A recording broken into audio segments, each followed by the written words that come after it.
Aujourd'hui, en France, avec l'immigration de ces 30 dernières années, il y a un problème d'éducation. D'abord parce que elle s'est écroulée dans le système scolaire, il n'y en a plus, on a abandonné, et donc du coup, nous avons une population de malpolis, d'impolis, de gens livrés à eux-mêmes.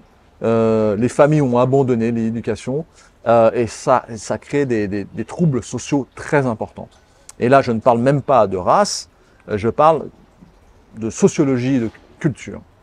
Quand des gens viennent en France, d'un pays où je reviens, si vous voulez, aux deux sociétés. D'accord ? Dans une société traditionnelle, subordonnée par une forte autorité,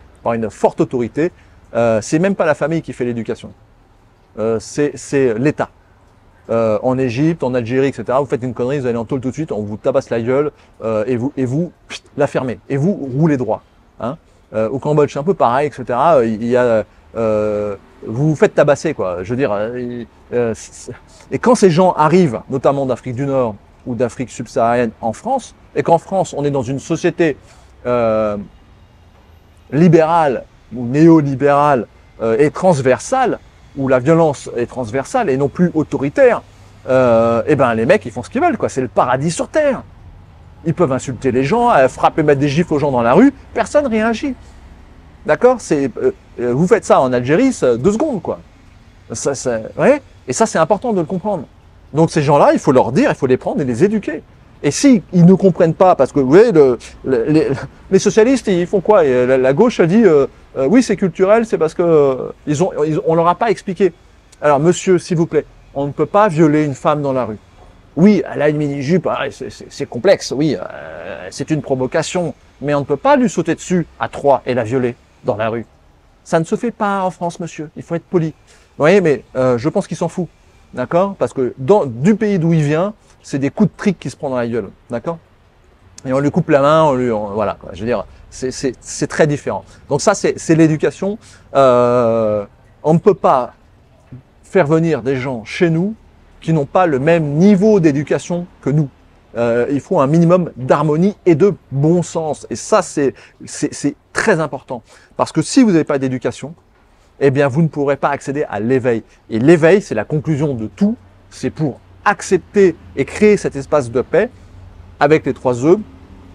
Il faut que l'individu ait un contrôle sur son écologie interne. C'est-à-dire qu'il atteint un certain niveau d'éveil et d'acceptation de son impermanence, tout du moins sur cette planète. Chacun a ses croyances.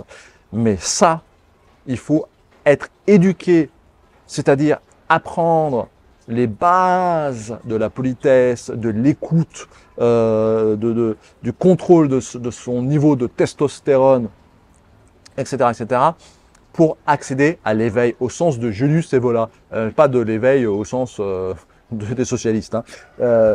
Parce qu'il y a un effet pervers qu'il y a en Occident, dans ces sociétés libérales et transversales, de ce soft fascisme, de dictature molle, c'est que en fait, le socialisme, la social-démocratie, a décidé qu'il fallait, pour les Blancs, tout du moins, détruire la virilité, détruire le guerrier, c'est-à-dire l'individu libre et armé dont je vous ai parlé, pour qu'il puisse devenir un individu castré en perpétuelle digestion de consommation dans cette société matérielle, et qu'il reste bien gentil, qu'il devienne un client et non plus un citoyen, parce que nous sommes des clients dans le mondialisme, un client gentil qui va consommer ce qu'on lui donne, etc., un petit peu travailler, avoir un peu de revenu universel, etc., on baisse un peu la natalité aussi, on fait le contrôle, etc., etc.